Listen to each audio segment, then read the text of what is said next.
Heyo! Welcome back to John Opens Stuff. I'm John, and this is stuff. This is cool stuff. This is the brand new Kamigawa Neon Destiny set booster box from Magicals the Gathering. I picked this up last night at pre-release at Get Some Game, my local game shop, and because I bought it from my local game shop, it came with the buy a box promo, which is friggin' awesome. One, this is a good card. It gives all of your creatures ninjutsu, and it's the showcase foil alternate art by this person who, according to what I've heard, used to do concept art and stuff from Metal Gear Solid. So there's going to be crossover between fans of this art and fans of Magic the Gathering. So what we have here is 30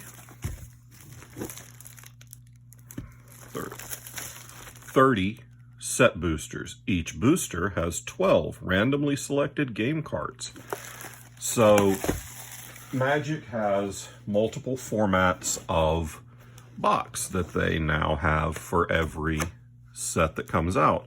They've got set boosters like this, which are for people who want to get most of the cards and a lot of chances at all the promos and stuff. Then they have collector boosters, which have the most likelihood of getting a specific pimped out version of a card. And then there are draft boosters, which is what we're used to calling just a booster box or a booster pack. It's 15 cards. It's 11 commons, 3 uncommons, and a rare or mythic. And it may have a foil. The set boosters are guaranteed a foil and an art card. And the collector boosters have all kinds of shit. I'll be opening a collector booster box later. I do have one coming in from Card Kingdom. I sold them a bunch of stuff, so thus wow, that's pretty. I never really look at these box topper things, but that's really pretty art. That's Tamio and Kaito, a master ninja who augments his skills as an infiltrator with innate telekinetic powers. Blah, blah, blah, blah, blah. The art on this set, I can already tell you, is spectacular. It's ridiculously cool. And the showcase stuff is all done in anime style, which makes them look either super cute or super cool, depending. I really love the art. I'm probably going to be opening a bunch of this product. But for now, let's get into her. Oh, wait, let's never ever phrase it like that again. All right, so we start off with an art card, and I flip it over wrong. Neat. Surge Hacker mech. Yeah, there are mechs. All right. Bulk. So the first stack is all commons. Then we get into some uncommons. Dragon Spark Reactor. Whenever it or another artifact enters the battlefield, put a charge counter on it. Blah, blah. Not good. The beginning of combat. Pay 1 and sack an artifact. Blah, blah, blah. Oni Cult Anvil. Whenever one or more artifacts you control leaves the battlefield during your turn, create a 1/1 colorless construct artifact creature token. This ability triggers only once each turn. It's not the worst. Sagas. Sagas are back. And sagas are back with a twist. So the first 2 stages of every saga does a thing. When you play the card, the first thing triggers. So pay a black, each opponent loses 1 life, and you gain 1 life. The next turn, on your draw step, after you draw, step 2 triggers. So everybody loses 1 life and you gain a life again. The following turn, you get to the 3rd step, and on this, in this set, everything does the same thing. Exile this saga, then return it to the battlefield transformed under your control. So flip. And now it's a 2/2 with menace, and vehicles you control have menace. When it exiles and returns flipped, it is summoning sick because it is leaving and returning to the battlefield, just like the flip planeswalkers in Microsoft, in Magic Origins, as opposed to the transform mechanic from Innistrad Midnight Hunt. So play this, gain 2 life, opponents lose 2 life, and then you get a creature with Menace, and it gives all your vehicles Menace. So this one's decent. It's not spectacular, but there are some that are amazing. Invoke the Agents. 1 and 4 green. Create 2 4/5 green spirit creature tokens. For each of them, put your choice of a vigilance, reach, or trample counter on it. So it's 2 4/5s for 5 mana. Fantastic in a deck that can cast it. Quad green is not easy. And then I get a foil of a crappy common.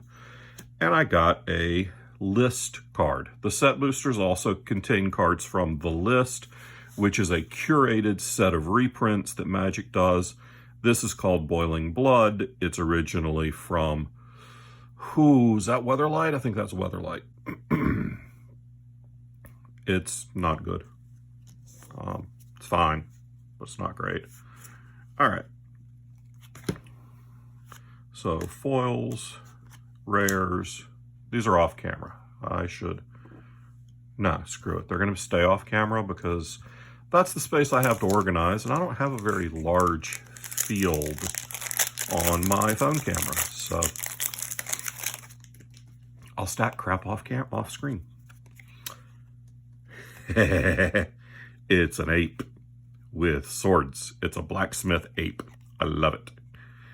Kami of Industry by Chris Ron. All right. This is the basic land for this set.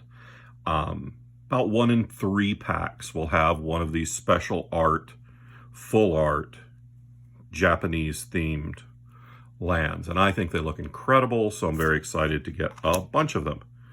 Hey, look, we just got this guy in a different version. There's a lot of stuff like this that whenever a samurai or warrior you control attacks alone, it gains lifelink until end of turn. So Bushido in this set is exalted instead.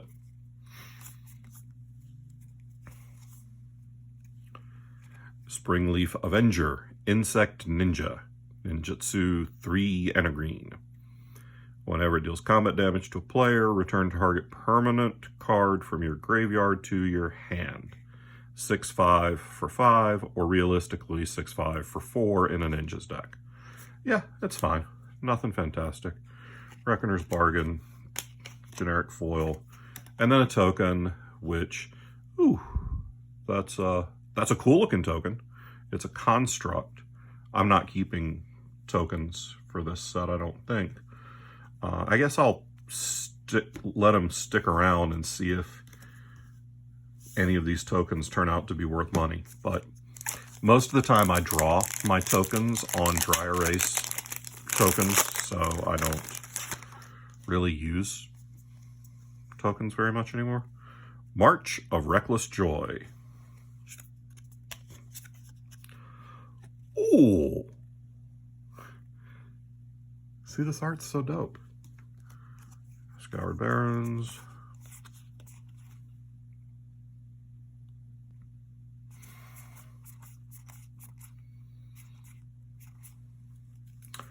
Tatsunari Toad Rider. Legendary creature, human ninja. 2/3, 3/3 for 2 and a black. Whenever you cast an enchantment spell, if you don't control a creature named Kimi, Create Kimi, a legendary 3/3 black and green frog creature token with, whenever you cast an enchantment spell, each opponent loses 1 life and you gain 1 life. Pay 1 green-black, 1 blue-green, 1 or a hybrid Simic. Tatsunari Toad Rider and target frog you control can't be blocked this turn except by creatures with flying or reach. Toad Tribal, kids. It's a thing. Mark my words. Goshintai of Hidden Cruelty. Excellent. So this is legendary enchantment creature Shrine, which is relevant because in the original Kamigawa block, there were shrines called Handen, and then in Core Set 2020, maybe, there was another cycle of 5 shrines called Sanctum, and an additional Sanctum called Sanctum of all of them, including this new cycle of shrines, of which there are 5, 1 for each color, plus a commander, a 5-color version. Each of these does certain things depending on how many shrines you control. And I just happen to have a shrine commander deck, and since this is a foil shrine, it's going straight into my commander deck. Pilot token. Bulk BS, all right. Okay, so far, we've got nothing that I know of as money, a toad riding ninja that I think is interesting to brew around, a really pretty land, and a cool shrine. So far, you know, it's 3 packs in. It's fine. Ishin, 2 heavens as 1. Oh, I have this art card. My friend Tyler gave me a copy of this art card last night at the pre-release, but damn, that's pretty. And another Plains, so score. Then, blah, blah, blah. Dragonfly suit. It's a frickin' Gundam. So if you play with the Godzilla cards, you can have Gundam versus Kaiju now. Shut up, I like it. Oh, that's really pretty. Behold the unspeakable. Look at that art. Cloud Steel Kirin. 2 and a white for a 3/2 flying artifact creature equipment Kirin. So these are equipment that are also creatures. It has flying, equipped creature has flying, and you can't lose the game, and your opponents can't win the game. And you can reconfigure it for 5. What that means is you play this, and it's a creature. Then you pay 5, and you can attach it to another creature. So then, this Upriser Renegade means that you can't lose the game. This Upriser Renegade becomes a Platinum Angel. So, I don't know if this is going to be any money. It might end up being, it's going to be a couple dollars. It's not going to be big money, but it's fine. And then Aura Shards off of the list. So, this is actually immediately going into my trade binder. 1, because I don't need another copy of Aura Shards. I own 1. And 2, I think it's still a few dollars. So, we'll put this over there. And then this is bulk. This is going to be a longer video because there's a lot of stuff to open, and I'm excited about this new set, so you're going to have to put up with me talking about it. So, there, me. Oh.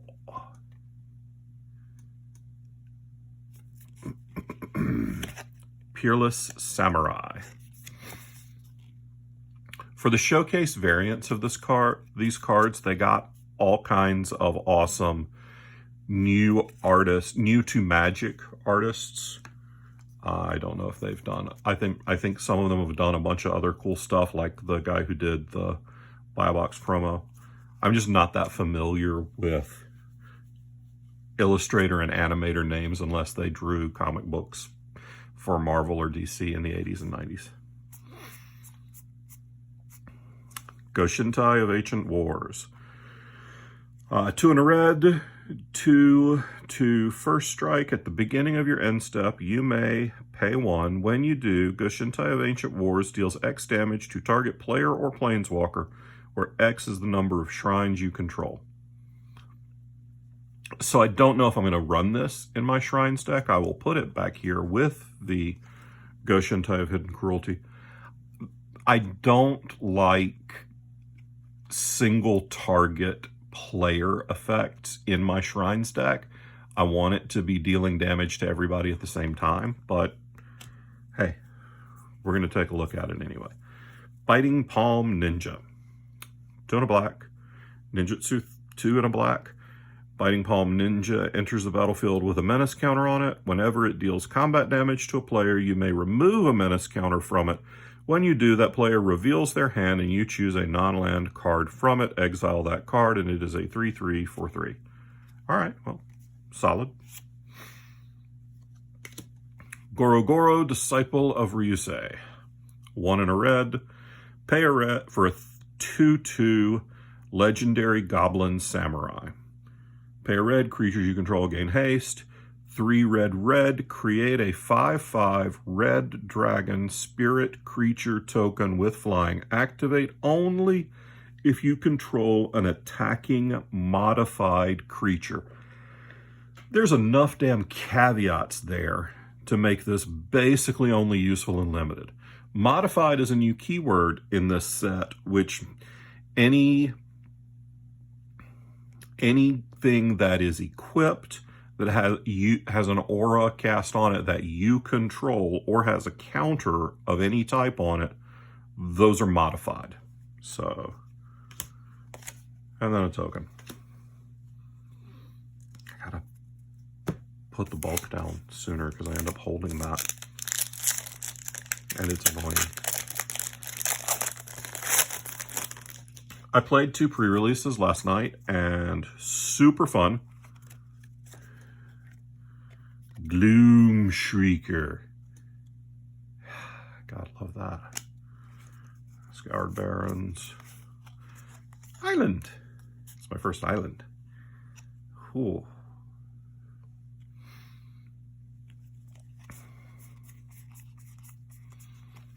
This is going to be a money uncommon. It's similar to Rhythm of the Wild, which is like a $5 or $6 uncommon right now. I don't think it's as good, so I don't think it's going to get as high up there, but I think this is a couple of dollars. It's stupid in limited, by the way. If you have an opportunity to play this in draft or in sealed, play it. Build your deck around it. It's that damn good.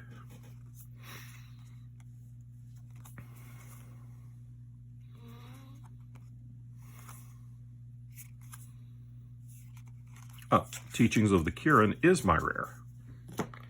We're going to put these over here because that way I can fit them in I can put them down.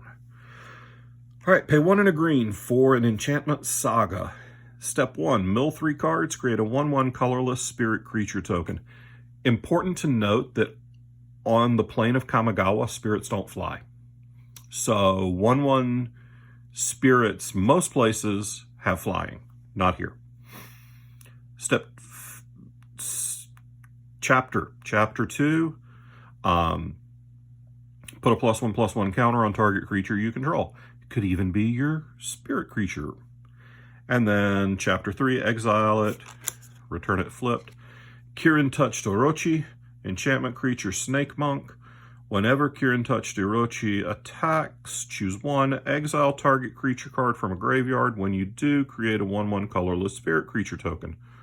Exile target non-creature card from a graveyard. When you do, put a +1/+1 counter on target creature you control. And it's a 1/1. This is really good design space because it calls back to each of the previous chapters in the saga. This is really nice design. And then Peerless Samurai for my foil and Faithless Looting for my list card, because that's what I need in my life is more copies of Faithless Looting. Said no one who's been playing Magic longer than a year. All right. Goshintai of Life's Origin. Damn, that's cool. I'm telling you, the art's just spectacular.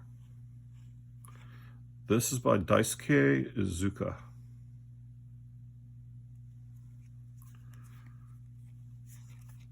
Oh, this isn't even all that good a card, but the art makes me want to play it. Silver Fur Master. Blue and a red for a rat ninja. Ninjutsu abilities you activate cost 1 less to activate. Other ninja and rogue creatures you control get +1/+1, and he's a 2/2 for 2. So this is a rat ninja that makes your other ninjas better and makes your other ninjas cheaper to activate, almost like he's a ninja master. A rat ninja. Yep, it is Master Splinter. As far as I know, there are also Ninja Turtles in this set. I haven't opened one, but I'm very excited to see one. Satsuki the Living Lore. Green-white, legendary creature, human druid. Tap to put a lore counter on each saga you control. Activate only as a sorcery. When Satsuki the Living Lore dies, choose up to 1. Return target saga or enchantment creature you control to its owner's hand, or return target saga from your graveyard to your hand. Boring. Really, I don't think that's very good. I play an Enchantress deck, and that won't even make the cut. If it were an enchantment creature, it might come closer to making the cut, but unlikely, because I don't run sagas very much. That's in a saga. That's kind of in a deck for sagas. Golem Tail Disciple. List card. Illusion or Reality.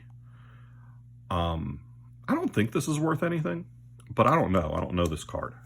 So I'll be looking it up when we're done.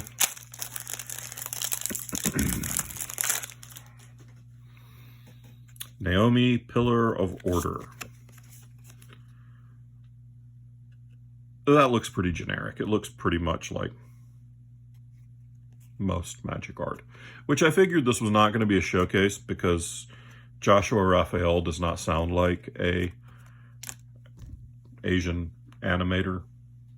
Sounds like a generic white dude. So I figured that it would be more this normal Magic fantasy art style as opposed to this badassery that is a lot of the other art. Shiny, crappy land.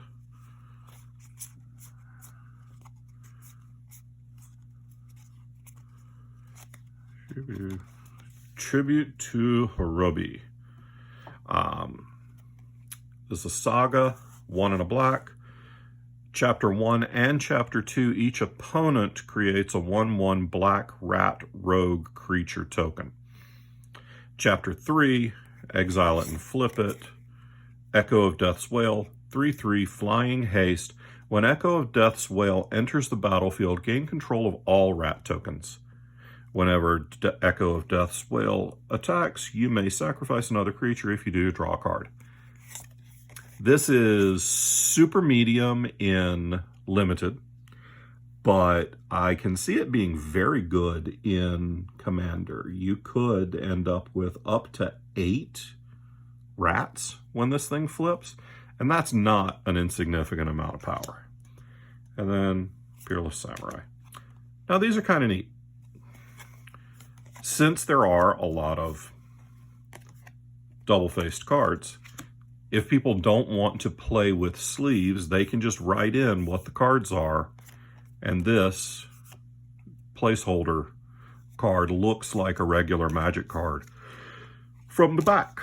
So if you don't want to play with sleeves and you don't want to worry about taking your cards in and out of sleeves while you're playing, you can use those. I just play with my crap in sleeves.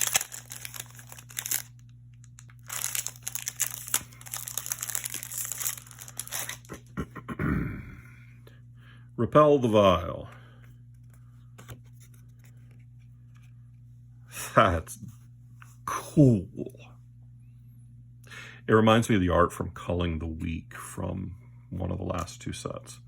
And as much as I dig this art, and as cool as I think this image is, that's too red to look a lot like a swamp. So it's a little difficult. I mean, yes, there's a giant friggin' black mana symbol right there. But, so I'm going to keep it and play it. But a lot of people are saying that that looks like a mountain. Because it does. This is such a meme card. Enormous Energy Blade. Because it's a giant frickin' sword. Hey, Kaito Suzuki. Legendary Planeswalker Kaito. 1 red, 1 blue, black. At the beginning of your upkeep, if Kaito Suzuki entered the battlefield this turn, he phases out. +1, draw a card. Then discard a card unless you attacked this turn. -2, create a 1/1 blue ninja creature token with this creature can't be blocked. -7, you get an emblem with whenever a creature you control deals combat damage to a player, search your library for a blue or black creature card, put it onto the battlefield, then shuffle. Wow. That's pretty dope. Now, phasing is a little bit of a complicated mechanic. When something phases out, it kind of shifts out of sync with reality. It doesn't leave the battlefield because coming back in doesn't give you enter the battlefield triggers. And you can phase out tokens and they don't go away. But it also is gone and can't be interacted with until the beginning of your next turn. So if you play Kaito and then you immediately +1 him, then at the end of your turn he phases out and nobody gets to kill him in this first turn that he's around. Seems good. It's a 3 mana. It's a 3 mana planeswalker that does defend himself as soon as he comes down. So, and if you've attacked, you can draw. I can definitely see that going in a rogues, a deck with a lot of rogues, a lot of ninjas, because, well, Jesus, am I that big up? God. I'm being outwitted by a pack of Magic cards, which is embarrassing, but not the first time it's happened. All right, Invoke Despair. I'm expecting this to be another showcase art because it's got the artist's name in both Japanese characters and English letters. And I'm right. Damn, that's cool. And I got a forest. Yay. Do.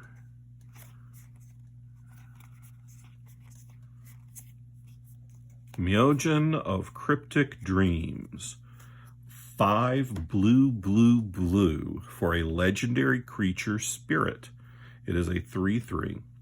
Myogen of Cryptic Dreams enters the battlefield with an indestructible counter on it if you cast it from your hand. Remove an indestructible counter from it. Copy target permanent spell you control 3 times. The copies become tokens. So it's a legend, so you can play it as your commander, but you only get the indestructible counter if you cast it from your hand and not from the command zone. And the cool part about the creature only happens if you play it from your hand. So you're paying 8 mana for a 3/3 creature that you can't use as a commander, and the stats aren't good. It doesn't have evasion. You better have, and it's got to live an orbit unless you've got 8 mana plus something worth copying. I don't like this card. Adawara Soaring City. Legendary land. Tap for blue. Channel. 3 and a blue. Discard Odawara, Soaring City. Return target artifact, creature, enchantment, or planeswalker to its owner's hand. This ability costs 1 less to activate for each legendary creature you control. Okay, you can play it as a land, or you can throw it away to bounce something. Seems good. I died to this card. Ninja's Kunai. Pay 1. Pay 1 to equip. Equipped creature has pay 1 and tap it. Sacrifice Ninja's Kunai. Ninja's Kunai deals 3 damage to any target. He found a way to loop it and keep pulling it out of the graveyard and throwing it at me again, and pulling it out of the graveyard and throwing it at me. And I couldn't get a creature to stick. It was slow and it was clunky and it wasn't the best thing, but it was really good against my deck. So good on you, pal. And that's a bullshit marketing card.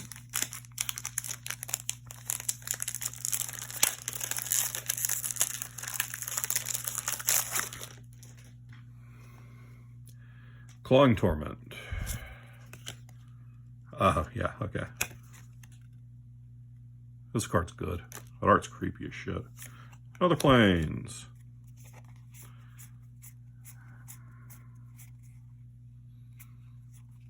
Mirror Box. The legend rule doesn't apply to permanents you control.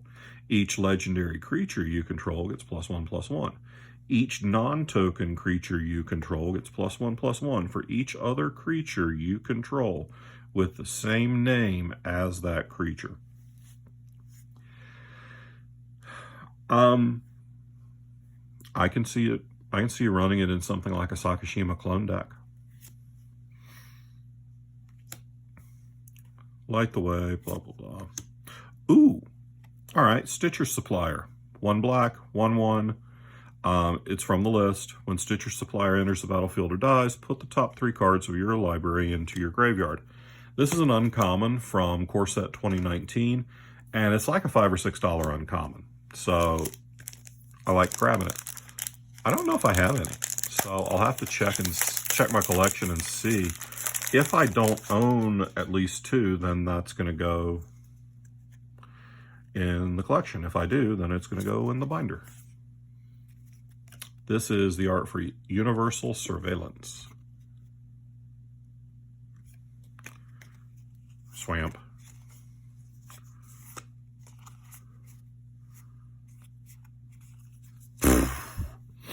Just as I was sitting there thinking, wow, this pack kind of sucks, I bust open one of the money cards from the set. Jinji Progress Tyrant. 5 blue for a legendary creature, Phyrexian Praetor.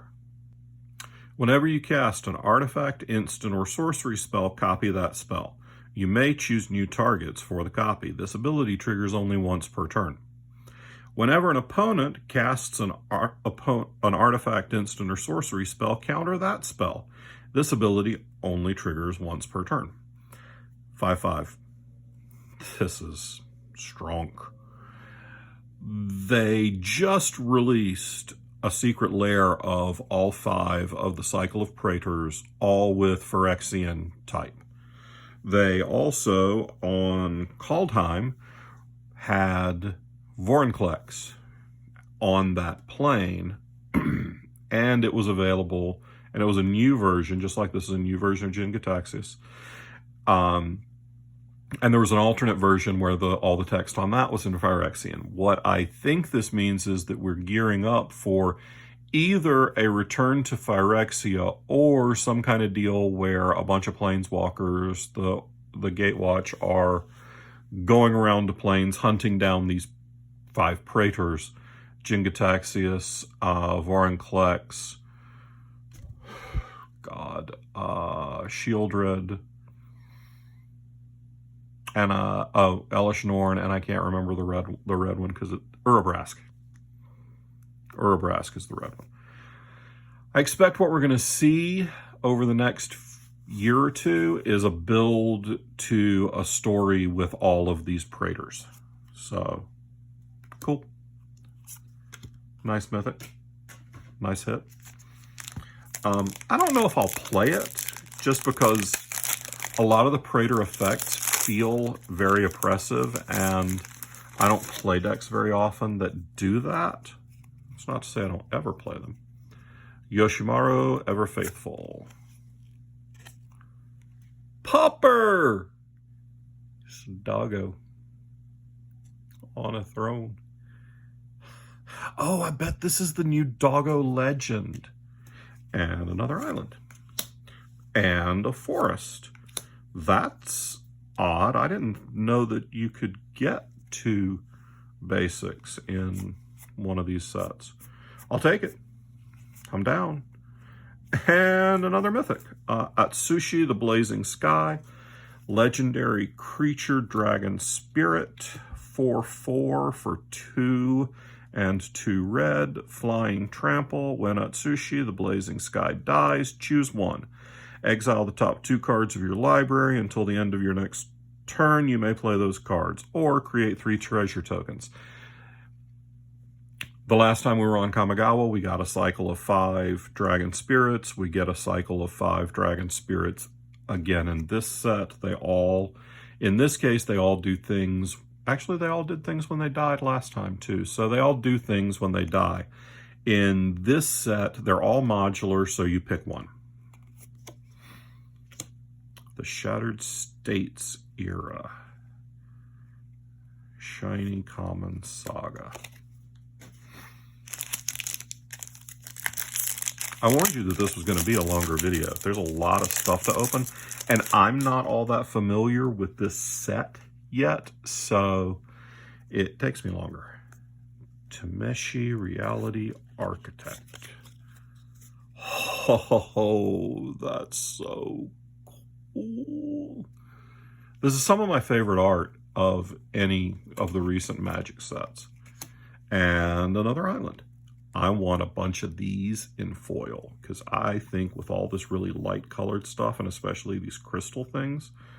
Oh, those are crystal wing. Oh, those are paper cranes. Nice. I expect this is going to look amazing in foil.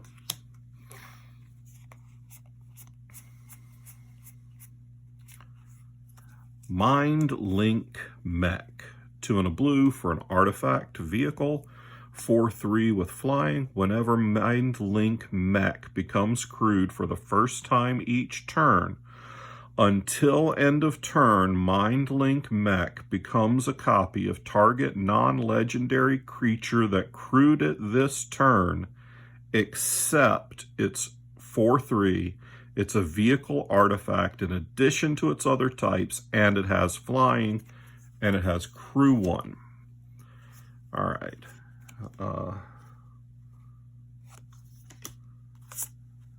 That's my foil. All right, I'm going to go over a little bit about crewing vehicles, just in case you're newish to the game and haven't done that. You have a creature. Okay, so on your turn 3, you play Mind Link Mech. Pass the turn, move around. On your turn 4, you play Stitcher Supplier. Now, normally, you can't use activated abilities of a card, of a creature card the turn it comes in, because of summoning sickness. With Crew, the ability is not on the creature, the ability is on the thing that you're affecting. So you can tap this to crew this. Now, that means that this not only turns into an artifact creature, but it's a zombie vehicle. It's a zombie artifact creature vehicle. It's a 4/3 and it has flying. That's less impressive with Stitcher Supplier, but Goshintai of Ancient Wars has first strike. So if I crew with this, it becomes a legendary enchantment artifact creature vehicle shrine. And it's a 4/3 flyer with first strike. If I crew it with a Goshintai of Hidden Cruelty, it gets Death Touch. So if you have other creatures with cool abilities, you can add them to Mind Link Mech, which is one of the more difficult cards to pronounce that I've run across just because of the way it is structured. Mind Link Mech. Yeah, I'm never going to be able to say that fast. Hey, look, I got a Plains art card, which is also super cool. This makes me think of the city from Aaron Rosenberg's Reliquant Chronicles series, because the city has multiple rings, and as you move up, as you move closer to the castle, to the expensive parts of the city, it gets higher and smaller. So that's cool. Shut up. Leave me alone. Hey, Katori Pilot Prodigy. Legendary creature, Moonfolk Pilot, 1 white blue. Vehicles you control have crew 2. At the beginning of combat on your turn, target artifact creature you control gains lifelink and vigilance until end of turn, and this guy's a 2/4. All right, so let's explain a couple other things. Mind Link Mech has crew 1. Katori Pilot Prodigy gives it crew 2. That does not overwrite crew 1. So you can still crew this with the Stitcher's Supplier, or you can crew it with Katori Pilot Prodigy. If this had crew 5, it would have crew 5 and crew 2. So you can crew it for 2. Now, another thing to note is at the beginning of combat on your turn. That means that you must have your vehicles crewed before you go to combat. So you crew at the end of your first main phase, and then go to your beginning combat step, and this happens. I suppose this is a trigger. This is a triggered ability, so this could go onto the stack, and you could respond by crewing. But just cleaner to crew at the end of your first main phase. Just do that. It'll avoid confusion. Oh, something else to be aware of. With this symbol, this is different from the main set symbol, which indicates that this is this is a card from the Commander set, and this is in fact one of the front-facing commanders of the Commander Precon for this set, which are available only in the Commander pre-constructed decks or in set boosters. Kaito the Silent Spider, 3 blue-black for a 4/4, legendary creature, human ninja. That is a lot of text. All right. When Kaito the Silent Spider enters the battlefield, exile target card other than a basic land card from an opponent's graveyard. Search that player's graveyard, hand, and library for any number of cards with the same name as that card and exile them. Then that player shuffles. For as long as you control Kaito, you may play one of the exiled cards, and you may spend mana as though it were mana of any color to cast it. Well, this was not created for Commander, because you don't have stuff with the same name in Commander. Still, actually, isn't terrible, because if somebody's got something awesome in their graveyard, you can just play this, exile it, and then you can play it. But I don't love it. I don't hate it, but I don't love it. Grave Lighter. Okay, this is a really neat card. So it's 2 and a black for a 2/2 spirit creature with flying. When Grave Lighter enters the battlefield, draw a card if a creature died this turn. Otherwise, each player sacrifices a creature. So it's a Fleshbag Marauder, or maybe you just draw a card. So it's more flexible. I really like this card. Odric, Master Tactician, from the list. It does a lot of things. Don't care.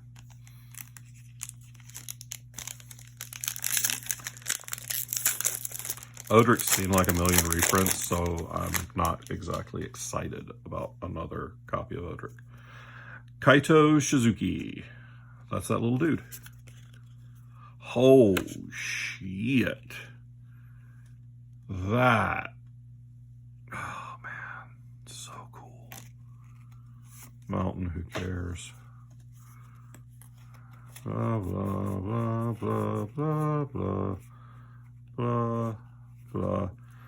Eiganjo Uprising. X, red, white. Create X 2/2 white samurai creature tokens with vigilance. They gain menace and haste until end of turn. Each opponent creates X -1 2/2 white samurai creature tokens with vigilance. Huh. Okay. So, I guess you give everybody a buttload of tokens. I haven't decided yet. March of Swirling Mist. X blue instant. As an additional cost to cast the spell, you may exile any number of blue cards from your hand. The spell costs 2 less for each card exiled this way, up to X target creatures phase out. Oh, this is good. This also explains phasing. So, it saves you from an attack. Or it lets you alpha strike the table. And this is a cycle of cards that are X, and you can reduce the casting cost by exiling cards with the same color from your hand. And I like that mechanic. I like this card quite a bit. I think that's going to see some play, at least from me. Ooh. Tokens are pretty.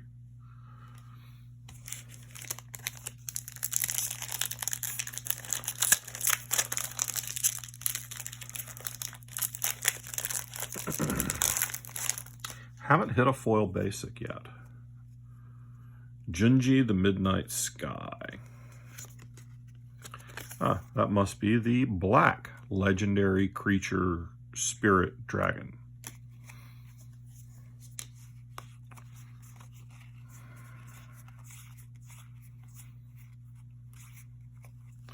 Invoke the Winds. Just like the black one is Invoke Despair. The green one we opened earlier, I don't remember what it's invoking. I don't know, invoking life, invoking weeds, something. Sorcery, 1 blue, blue, blue, blue, gain control of target artifact or creature, untap it. This is almost stone unplayable. Geothermal Kami, blah, token, blah. Those invoke cards at 4 in a single color is so hard to cast.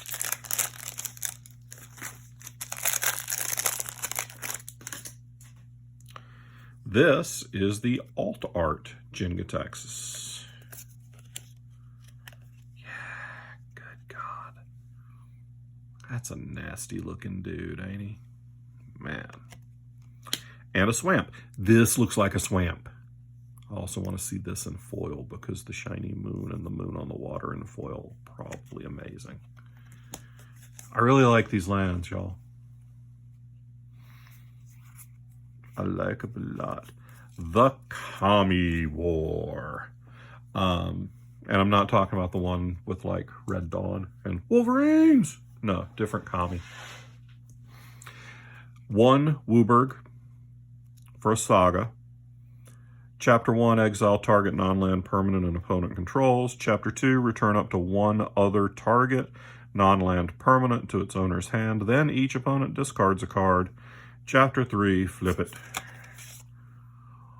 Okagachi Made Manifest. Enchantment creature, dragon spirit. It is all colors. Flying trample 6/6. Whenever it attacks, defending player chooses a non-land card in your graveyard. Return that card to your hand. It gets plus X plus O until end of turn, where X is the mana value of that card. So for example, if you attack and this is the only card in your graveyard, it comes back to your hand and this guy becomes an 11/6. This card's pretty dope. I don't know if it's going to see a whole lot of play. Probably not, but that's pretty cool.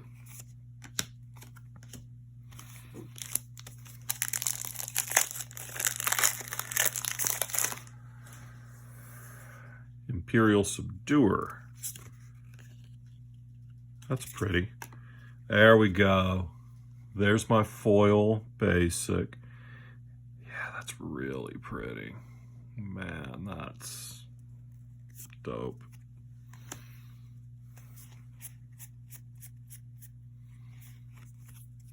Myogen of Blooming Dawn, 5 white, legendary creature spirit. It enters the battlefield with an indestructible counter. If you cast it from your hand, remove an indestructible counter. From it, create a 1/1 colorless spirit creature token for each permanent you control, and it's a 4/6. Again, these are not good. Eiganjo, Seat of the Empire, tap for a white, channel for 2 and a white, discard it. It deals 4 damage to target attacking or blocking creature. It costs 1 less to activate for each legendary creature you control. This is better. This is decent.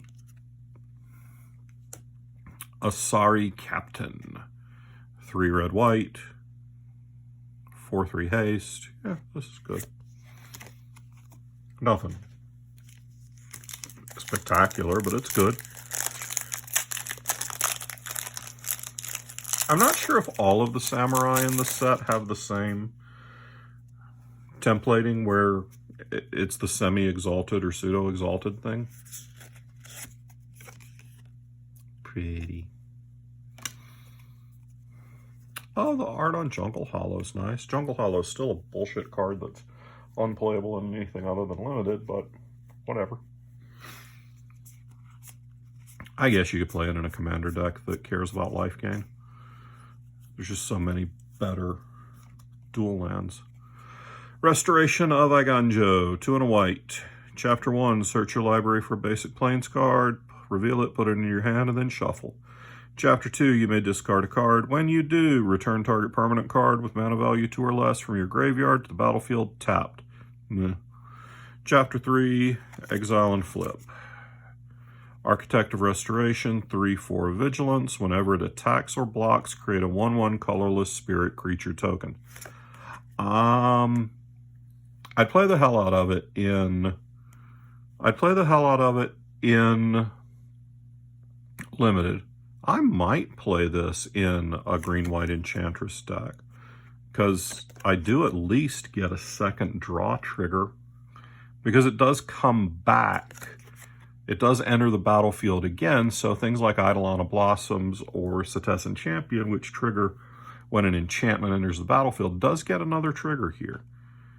I don't love that art, but so it's not bad. I don't love it, but it ain't terrible. This samurai art's cool.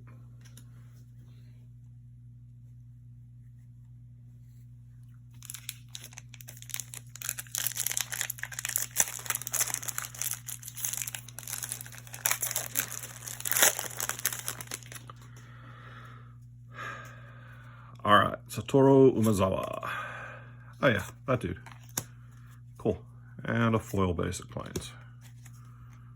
Not even the cool one. Jiraga Tree Speaker from the list. I think that might be $1 or $2 now. Searchlight Companion. Haha, Hinata Dawn Crowned. 1 Jeskai, blue, red, white for a legendary creature Kirin Spirit that is a 4/4. Flying Trample. Spells you cast cost 1 less to cast for each target. Spells your opponents cast cost 1 more for each target. I want to build a commander deck around this. This is such an asshole card, and I love it so much.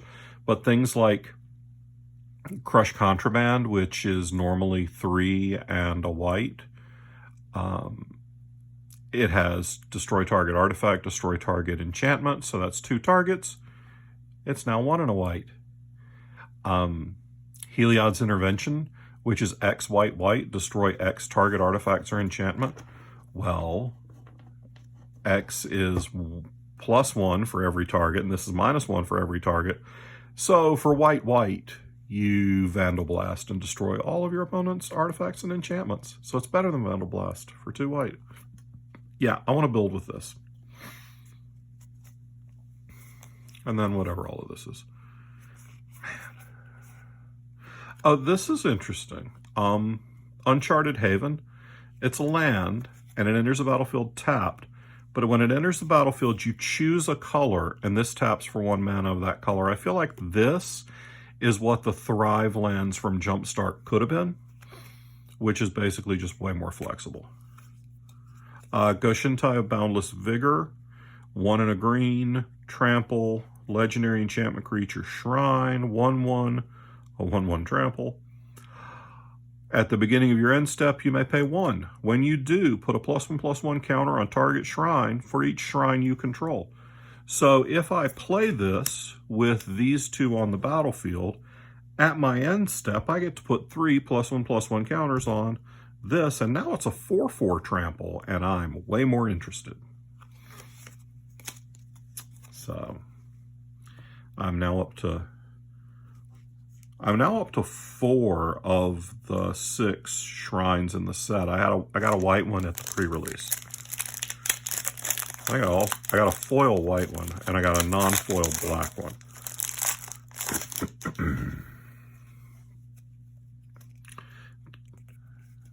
Alt Art Tameshi. Oh. And a Forest. And a Teferi emblem. I generally keep all my emblems. They tend to be worth a little bit. Brilliant Restoration. 3 white. Return all artifact and enchantment cards from your graveyard to the battlefield. That's lovely. That's stupid prohibitive. And I think there's a better way to... I think there are already better ways to do that.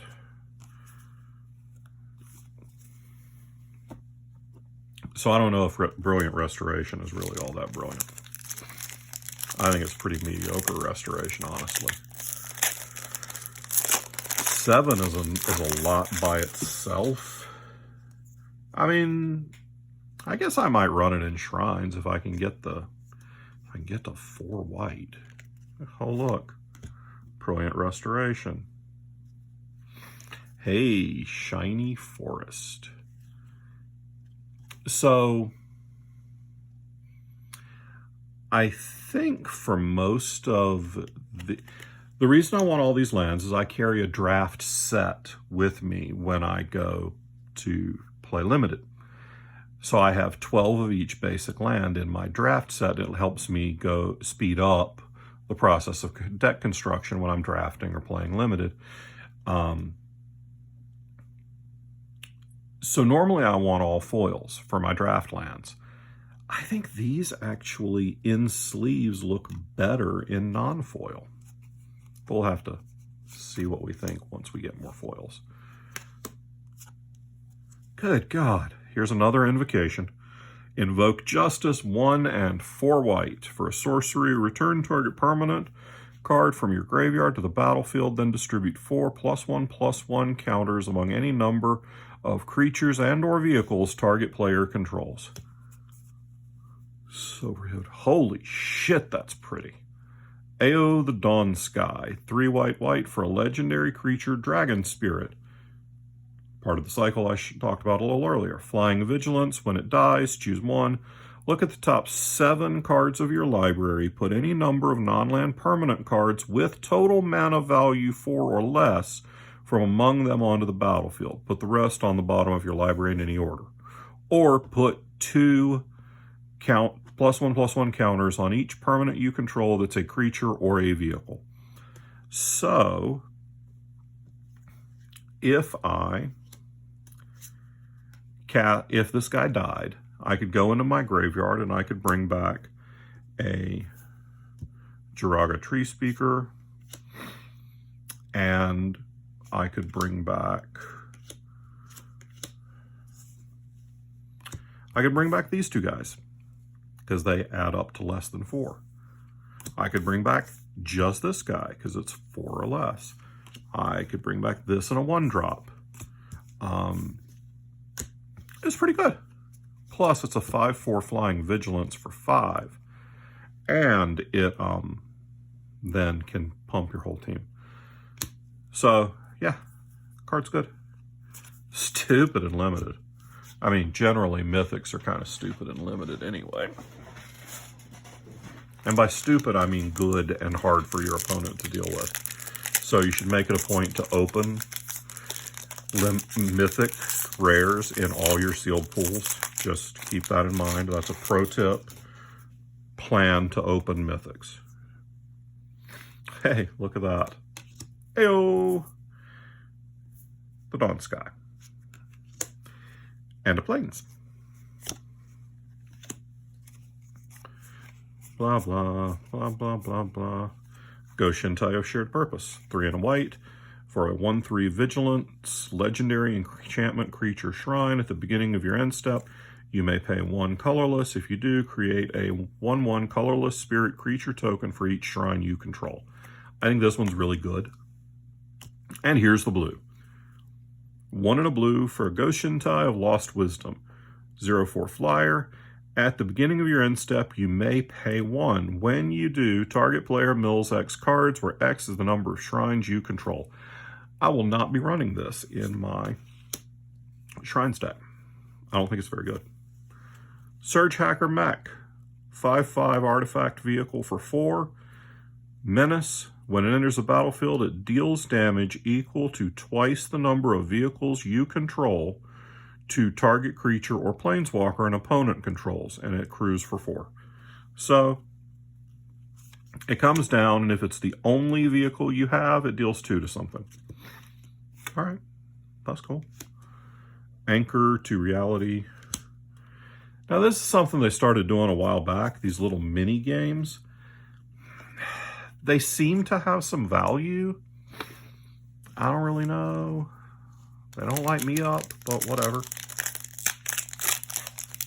Not going to tell anybody else how to enjoy the game. Ryu Storm's Edge. So this is the gold signature. You usually get about 1 of these per box. That's a basic land. That's another Samurai. Brute Suit. 4/3 artifact vehicle for 3. Vigilance, crew 1. That's just solid. Risona Asari Commander. 1 red white for a legendary creature human samurai. It's a 3/3 with haste. Whenever it deals combat damage to a player, if it doesn't have an indestructible counter on it, put an indestructible counter on it. Whenever combat damage is dealt to you, remove an indestructible counter from Risona. Interesting. Ooh. Soul Transfer. Showcase art. 1 and 2 black for a sorcery. Choose 1. If you control an artifact and an enchantment as you cast this spell, you may choose both. Either exile target creature or planeswalker, or return target creature or planeswalker from your graveyard to your hand. This is just good. It's got 2 good modes. It's reasonably costed. Card's good. Wow, that's 3 mythic. That's 3 rares in this pack, which can happen in set boosters. It's also unplayable. Myogen of Towering Might, 5, green, green, green, legendary creature spirit. It's an 8/8. Enters with an indestructible counter. If you cast it from your hand, you take the counter off of it. Split up 8 counters. However, among any number of target creatures you control, they gain trample until end of turn. You know, these Myogens might be interesting if you had a way to abuse them in like a proliferate deck. So this could be good in like an Atraxa.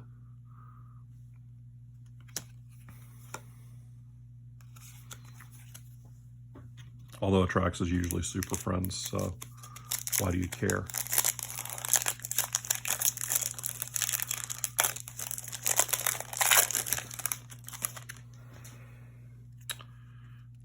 Explosive Entry. That's Tamio and that new dude, Kaito. And another Flow Basic. Abrupt Decay off the list. That's a few bucks. Simian Sling. 1 red for a 1/1 artifact creature equipment monkey. Reconfigure for 2. Equipped creature gets +1/+1. Whenever it or its equipped creature becomes blocked, it deals 1 damage to defending player. Reckoner Bankbuster. Artifact vehicle, 2 mana for a 4/4. It enters the battlefield with 3 charge counters on it. Pay 2, tap it, remove a charge counter from it, draw a card. Then, if there are no charge counters on Reckoner Bankbuster, create a treasure token and a 1/1 colorless pilot creature token with this creature cruise vehicles as though its power were 2 greater, and this cruise for 3. So the pilot that it creates, which is this pilot, this cruise vehicles as though it's a 3/3. So the token it creates can crew the vehicle. That's pretty good. And also, I haven't looked over all of the stuff, but it appears that you do get a saga in every set booster pack, which is fine. Some of them are great. Some of them are real medium. Heyo! Heyo again. Now I have all the AOs. I have the full art. I have the full art card. I have the regular art card, and I opened the regular last night at the pre-release, so I've got them all. Mountain. Minigame. Jukai Naturalist. Oh, yeah, I'll probably play this. It's a 2/2 enchantment creature human monk. Green-white for a 2/2. It has lifelink, and enchantment spells you cast cost 1 less to cast. So this will go in a couple of different decks. March of Reckless Joy. This is apparently the red exile stuff from your hand card. Exile the top X cards of your library. You may play up to 2 of those cards until the end of your next turn. Okay, I can see there's a lot of places you can use this deck, this card.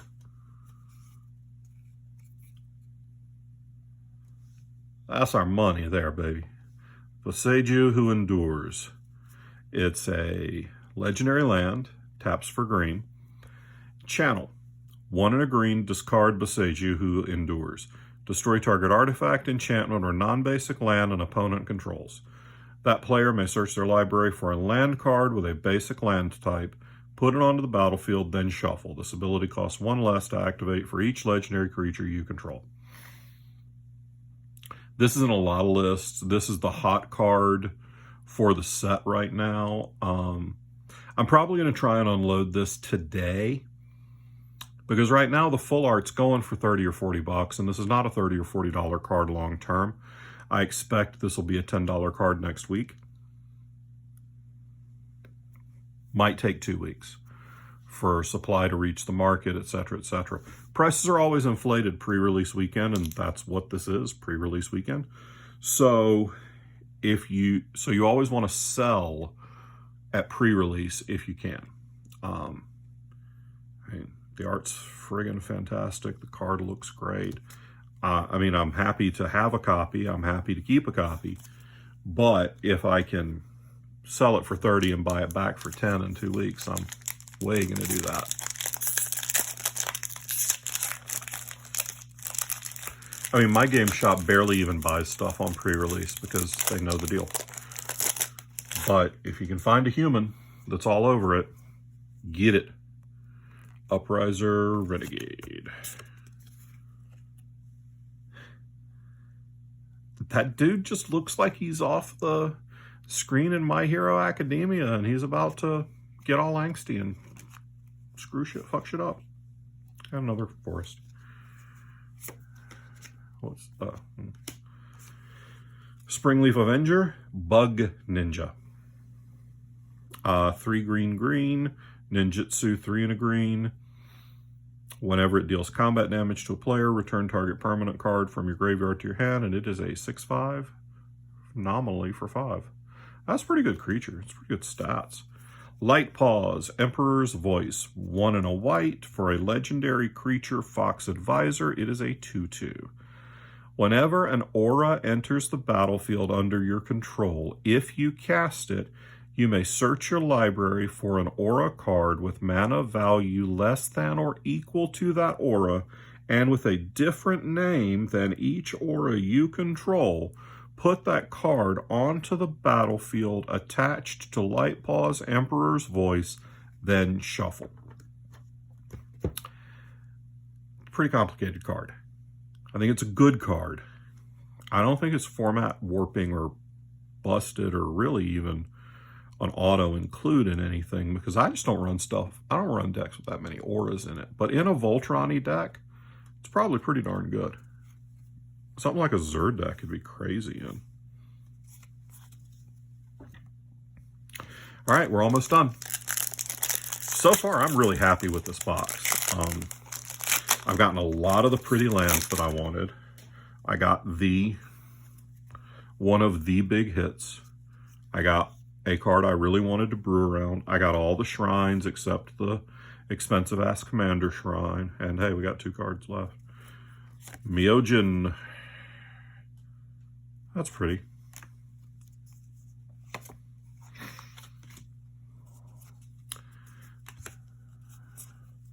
Thousand-Faced Shadow. 1 blue for a 1/1. Ninjutsu for 2 and 2 blue. Has flying. When it enters the battlefield from your hand, if it's attacking, create a token that's a copy of another target attacking creature. The token enters the battlefield tapped and attacking. Okay, so let's say, well, all that, yeah, okay, that's all. All right, so let's say that you are attacking with this guy, and you're attacking, we'll say you're already attacking with this guy. And this guy doesn't get blocked. So blockers are declared. This guy doesn't get blocked, so you ninjutsu this guy in. Well, since it comes in and it's attacking, that triggers its ability, so you can make a token that is tapped and attacking of another attacking creature. So you can make another Springleaf dude and get in for 7 instead of getting in for 2. So yeah, that guy seems good. Last pack. We're gonna get like, I don't know, 12 rares. This is our last chance. Hey, we got a frog. That dude we found earlier that makes frogs. This is the frog.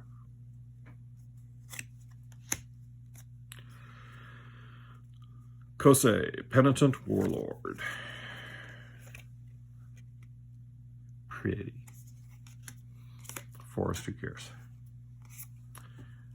Goshintai of Boundless Vigor, foil, so that'll go in the deck. Lizard Blades. Okay, this isn't really worth money, but it's a damn good card, especially in limited. 1 in a red for an equipment lizard, 1/1, reconfigures for 2, equipped creature has double strike. There we go. So that's my first box of Kamigawa Neon Destiny. It will not be my last. Yeah, I'm pretty happy with this. Not a ton of stuff in here that I really needed, but I got a lot of these, and I wanted a lot of these. So, how many?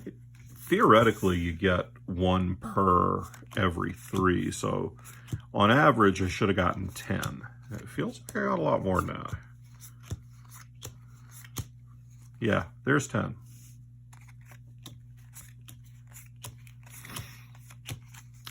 I got 16. So I got a little more than one every other pack.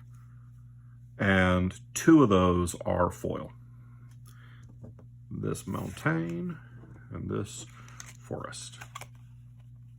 So this will add a lot to my draft set. And I got to see what we're going to do as far as foils. I do think, however, that I want to buy a lot of these in foil. So that's what we got. I'm going to pack all this up and then go play more pre-release. And in the meantime, peace.